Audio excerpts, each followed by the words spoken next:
इस बार इस वीडियो में हम भारत की पूरी कॉन्स्टिट्यूशनल जर्नी को देखेंगे और सभी एक्ट्स के बारे में पढ़ेंगे और हर वो पॉइंट पढ़ लेंगे इस शॉर्ट वीडियो के अंदर जो एग्ज़ाम में आ सकता है।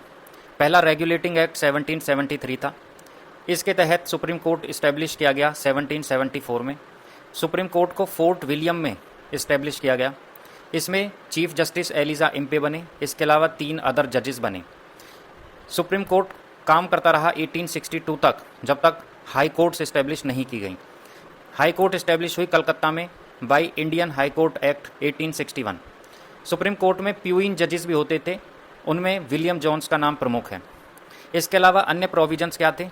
Based on the report of A committee headed by PM Lord north, यानी लॉर्ड नॉर्थ जो ब्रिटेन के पीएम थे, उन्होंने एक कमेटी बनाई, उसको हेड किया।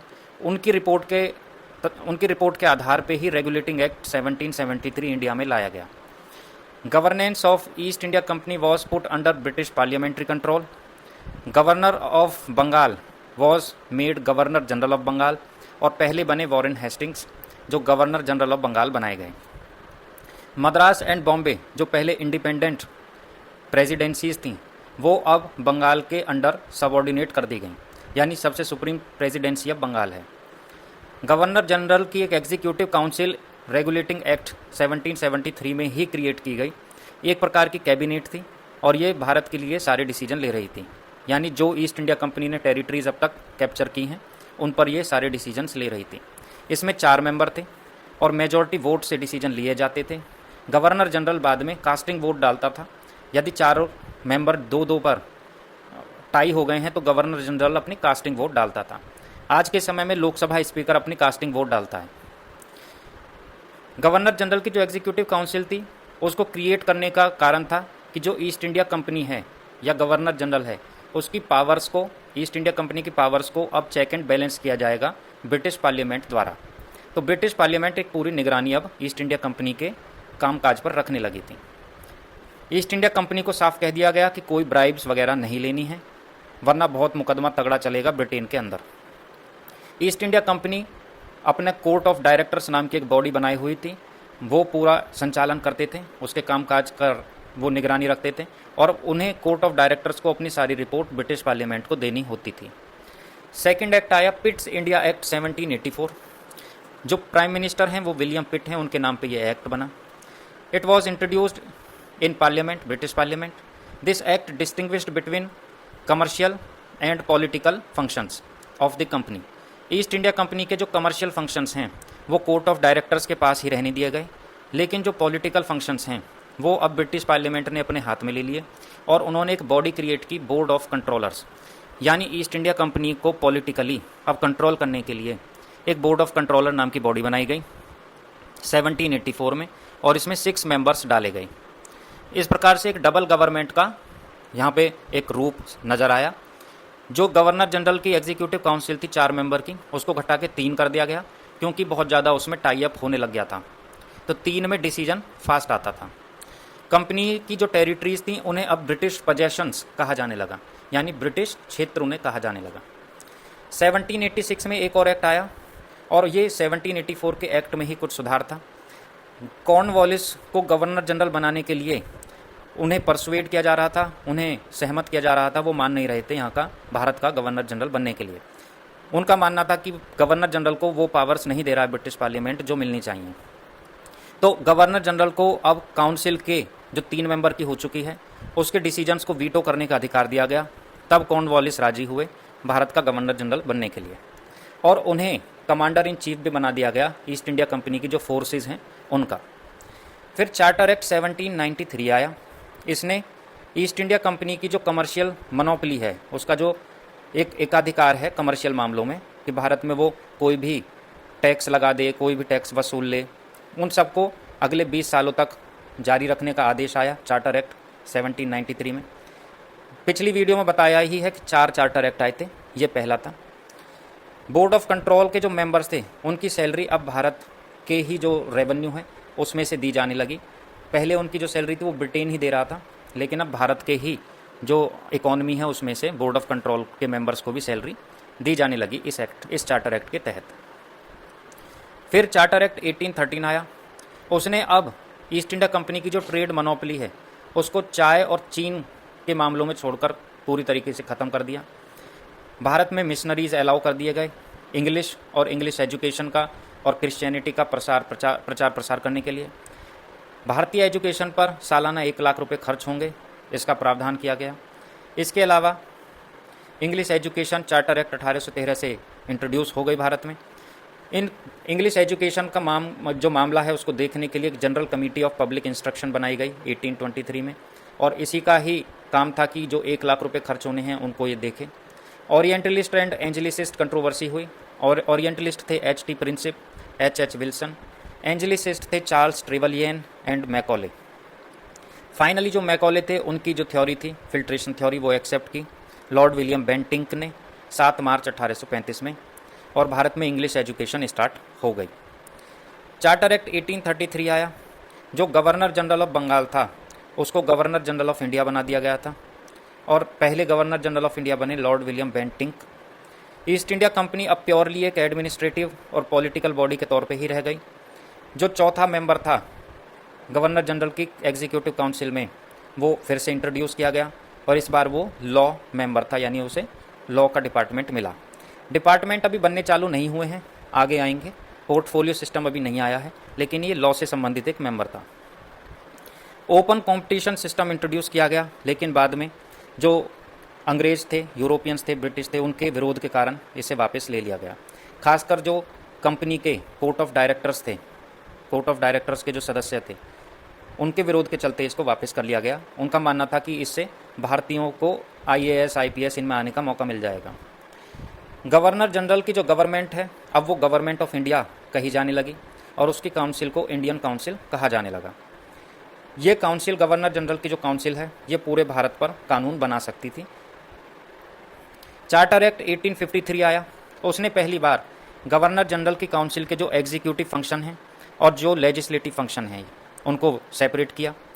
गवर्नर जनरल की जो एग्जीक्यूटिव काउंसिल है उसमें अब 6 मेंबर कर दिए गए। अब ये एक प्रकार से गवर्नर जनरल की जो काउंसिल है उसमें 6 मेंबर कर दिए गए। अब ये एक प्रकार से एक मिनी पार्लियामेंट बन गई, जिसे इंडियन सेंट्रल लेजिस्लेटिव काउंसिल कहा जाने लगा।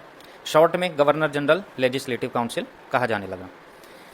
This charter act 1853 introduced an open competition system for civil servants. अब यहाँ से सिविल सर्वेंट्स के लिए कॉम्पिटिशन सिस्टम इंट्रोड्यूस कर ही दिया गया फाइनली। एग्ज़ाम इसका लंदन में ही होता था, तो जो भी भारतीय जिनको ये एग्ज़ाम देना होता था वो इंग्लैंड में जाके पढ़ाई करते थे और वहीं पर फिर ये एग्ज़ाम वो लंदन में देते थे। कंपनी का जो रूल है उसको कह दिया गया कि ये अब कभी भी फ्यूचर में टर्मिनेट किया जा सकता है, और ब्रिटिश रूल कभी भी स्टार्ट किया जा सकता है। 1857 में स्वतंत्रता संग्राम हो ही गया, जिसकी वजह से ब्रिटिश पार्लियामेंट को एक मौका मिल गया कंपनी का रूल ख़त्म करने का। उन्होंने गवर्नमेंट ऑफ इंडिया एक्ट 1858 बनाया, जिसमें जो अब तक डबल गवर्नमेंट सिस्टम चला आ रहा था 1784 से, board of control and court of directors, ये दोनों बॉडी ख़त्म कर दी गई। भारत के लिए एक सेक्रेटरी ऑफ स्टेट नाम का एक पद बनाया गया, उसको अनाउंस किया गया। उसकी एक बॉडी बनाई गई जिसमें 15 मेंबर्स साथ में जोड़े गए। ये 15 member with secretary of state, इनको बोला गया काउंसिल ऑफ इंडिया। अब भारत के लिए जो काउंसिल है ये होगी, सीधे ब्रिटेन से फरमान आएंगे कि क्या लॉ भारत के लिए बनेगा। जो गवर्नर जनरल है, और आने वाले समय में जो गवर्नर जनरल है, जिसे अब वायसरॉय कह दिया गया है इस गवर्नमेंट ऑफ इंडिया एक्ट 1858 के तहत, उसका काम केवल अब रबर स्टैंप का रह गया है। यानी ब्रिटिश पार्लियामेंट जो भी लॉ बनाएगी वो सेक्रेटरी ऑफ स्टेट और उसकी 15 सदस्यीय बॉडी काउंसिल ऑफ इंडिया, वो यहाँ पर गवर्नर जनरल को वो पहुँचा देगी उस बात को, और उन्हें सिर्फ स्टैंप लगा देना है। पहले वायसरॉय लॉर्ड कैनिंग बने। जो काउंसिल ऑफ इंडिया है ये एडवाइजरी ही रखी गई नेचर में। इसके अलावा पूरा जो देश है वो डिवाइड कर दिया गया प्रोविंसेस में, और हर प्रोविंस के ऊपर एक गवर्नर बैठा दिया गया या एक लेफ्टिनेंट गवर्नर, जिसके साथ भी एक एग्जीक्यूटिव काउंसिल बनाई गई। यानी पहली बार भारत को डिवाइड करके प्रोविंसेस यानी राज्य बनाए गए, और हर राज्य के ऊपर एक गवर्नर या लेफ्टिनेंट गवर्नर बैठाया गया, और उस गवर्नर या लेफ्टिनेंट गवर्नर की भी एक एग्जीक्यूटिव काउंसिल बनाई गई। Policy of annexing princely states was abolished.